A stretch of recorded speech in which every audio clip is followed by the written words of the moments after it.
In the early 8th century, a new power had risen from the east, exploding out of the desert sands of Arabia. It was a force born of a fervent new faith, Islam, and forged in the crucible of relentless conquest. Where the old empires of Byzantium and Persia had exhausted each other in centuries of war, this new power found a vacuum. This was the Umayyad Caliphate, an empire whose speed and scale of expansion were unlike anything the world had ever seen. In less than a century, its dominion stretched from the borders of India to the Atlantic coast. The veteran armies of the Caliphate swept across the Byzantine provinces of North Africa with breathtaking speed. Then, in 711, they crossed the narrow strait of water separating Africa from Europe. A seemingly unstoppable tide of warriors hungry for new lands. They landed in Hispania, a kingdom consumed by internal conflict. The Visigothic rulers, locked in a bitter civil war, were unprepared and divided. Their entire kingdom collapsed in just a few years. City after city opened its gates, some through treaty, others by force. What little resistance remained was swiftly crushed. The Visigothic kingdom, which had ruled for 3 centuries, simply vanished from the stage of history, absorbed into the new province of Al-Andalus. But the Caliphate's ambition knew no bounds. From their new domain of Al-Andalus, they looked north, beyond the formidable barrier of the Pyrenees. Their gaze fell upon a fractured land, Francia, the heartland of what would one day become Europe. This was not a united kingdom. The once mighty Frankish empire of Clovis was a distant memory. In its place was a realm of rival dukes and feuding lords, ruled in name only by the powerless Merovingian kings. Real authority lay with the mayors of the palace, powerful aristocrats who commanded the armies and controlled the treasury. The Umayyad governors of Al-Andalus saw this division and perceived it as weakness.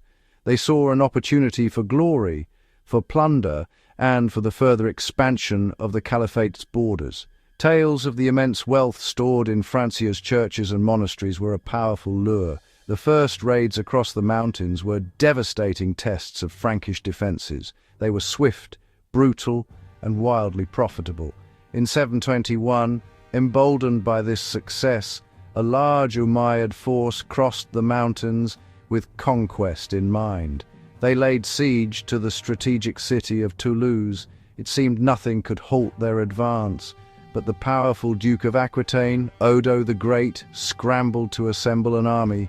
In a stunning upset, Odo smashed the besieging army, winning a major victory that resonated across Christendom. But it was only a temporary reprieve. The Umayyads were not an empire to be deterred by a single defeat. A decade later, they returned, this time with a truly massive army and a new, determined leader.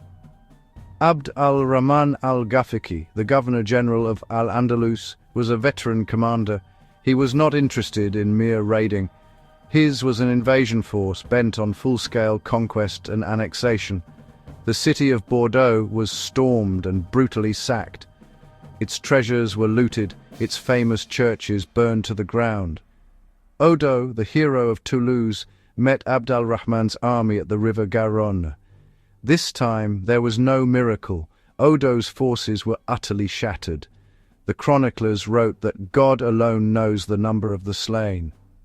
The survivors, Odo among them, fled north in disarray. With Aquitaine's army destroyed, the path into the heart of Francia lay wide open. The rich, undefended Loire Valley was ripe for the taking.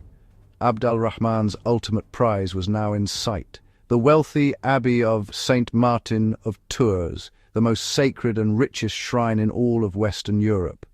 This was a military machine honed by a century of victory, an army that had conquered the heirs of Persian emperors and shattered Byzantine legions. With the only significant army in southern Francia destroyed, who among the divided Franks could possibly stand in their way and prevent the conquest of all of Gaul? In the year 732, the fate of Europe hung by a thread. Centuries after the fall of Rome, the continent was a fractured shadow of its former glory. This was not a land of grand empires, but a patchwork of struggling, competing kingdoms, a land still reeling in what many would call a dark age.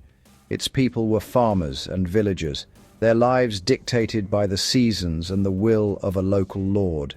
They lived in a world of wood and iron, their horizons limited, their days a cycle of toil from dawn till dusk. This was Francia, the heartland of a continent on the brink. Meanwhile, to the south across the Pyrenees, the Umayyad caliphate blazed with brilliance. It was vibrant, wealthy, and powerful. Its great cities, like Córdoba, were beacons of civilization, centers of science, mathematics, and philosophy. While Europe struggled to preserve ancient texts, scholars in the Islamic world were making new discoveries. The contrast between this flourishing empire and the rustic kingdoms of the north could not have been more stark. And now that power was on the march. The news spreading from the south was a tale of terror. An Umayyad army, having already conquered Spain, had swept into Francia, leaving a trail of devastation. The invaders were pushing north towards the city of Tours. Their ultimate prize was the legendary Abbey of St. Martin. More than just a church, it was the spiritual heart of the Franks, a repository of immense wealth and sacred relics. Its fall would be a catastrophic blow, both materially and psychologically. In this desperate hour, all eyes turned to one man. His name was Charles. He was not a king. The Frankish realm was nominally ruled by the weak Merovingian dynasty. Charles was the mayor of the palace, the de facto ruler, the true power behind the throne. A man of war, he had spent years consolidating his power against rival nobles.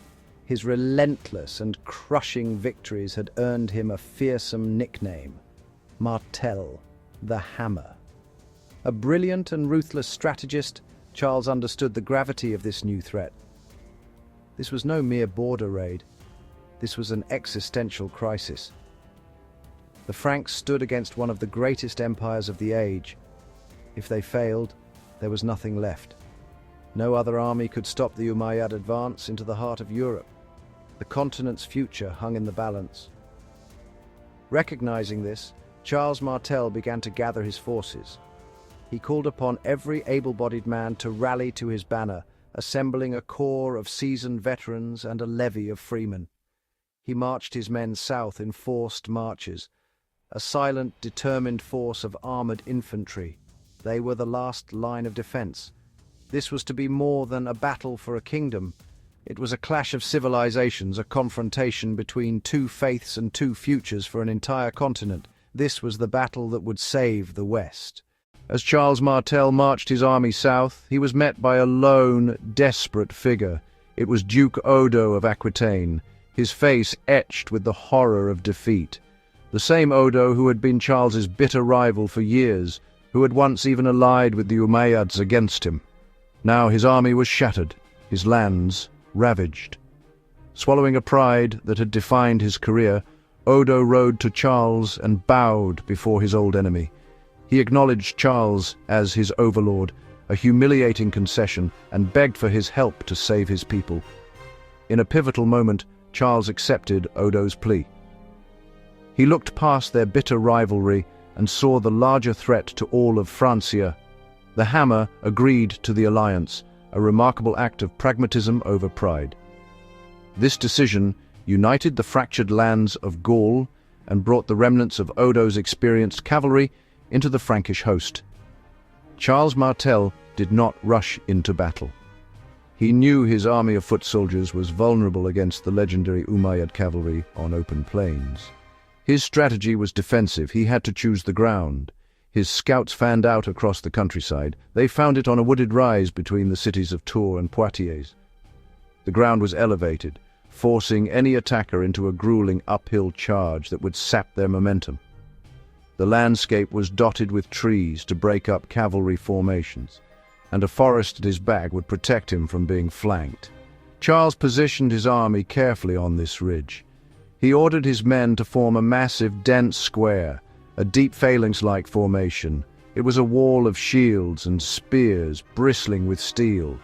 For these men to hold formation against the world's most feared cavalry would require almost superhuman discipline and trust in their commander.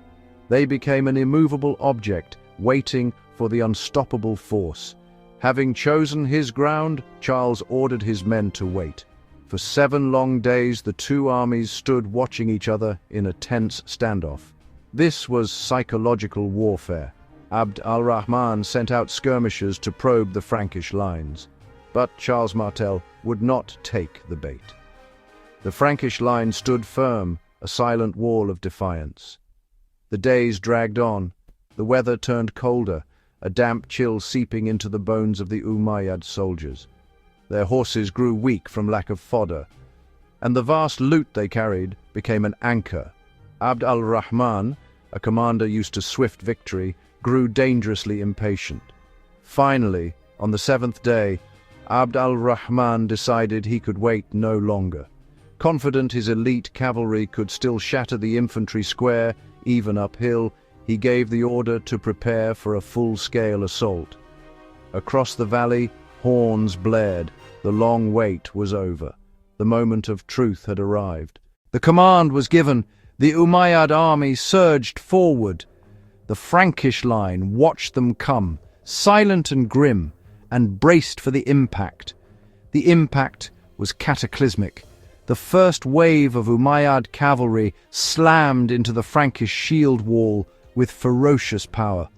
But the Frankish line did not break. It buckled and groaned, but it held firm. The charge faltered. Again and again the Umayyad commanders hurled their riders against the Frankish formation. The battle devolved into a brutal grinding melee. It was a chaotic swirl of close-quarters combat, a desperate struggle for survival in a sea of bodies. Inside the Frankish square, the fighting was suffocating and relentless. It was a gruesome, exhausting rotation. Charles Martel himself was in the thick of the fight, his famous hammer rising and falling, crushing helmets, breaking bones. A rumor began to spread. A detachment of Frankish scouts had found and attacked the Umayyad camp, where the army kept its immense wealth and plunder. The thought that their hard-won plunder was being stolen was unbearable. A contingent of Umayyad cavalry broke off from the main assault. This movement was misinterpreted by others in the army. Panic is contagious.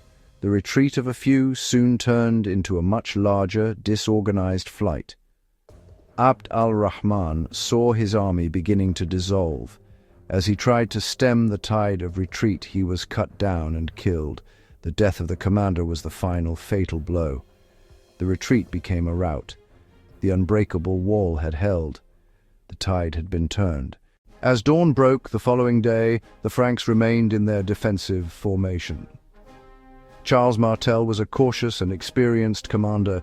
He suspected a trick. Scouts were sent out. What they found was a scene of hasty departure. The Umayyad camp was deserted and the great invasion was over. Slowly, the realization of their incredible victory began to sink in. They had faced one of the greatest empires of the age. Yet, they had stood firm. They had done the impossible. Charles Martel did not order a pursuit. Then the hammer led his victorious army north, as the saviors of a kingdom. The Battle of Tours was a landmark moment. Their expansion north of the Pyrenees was halted for good. The battle marked the high-water mark of the Muslim advance into Western Europe. This victory cemented the dominance of his family, the Carolingians. It laid the foundation for his son, and for his grandson, Charlemagne, to build a new Roman Empire. This was the battle that saved a continent. Had the Franks fallen at Tours, the history of Western civilization would have been profoundly different. It is a tale of courage against overwhelming odds, of discipline against chaos, and of leadership in a time of crisis. The legacy of that day in 732 is the very existence of Western Europe, a civilization preserved by the unbreakable will of a few thousand soldiers on a wooded hill, led by the man they called the Hammer.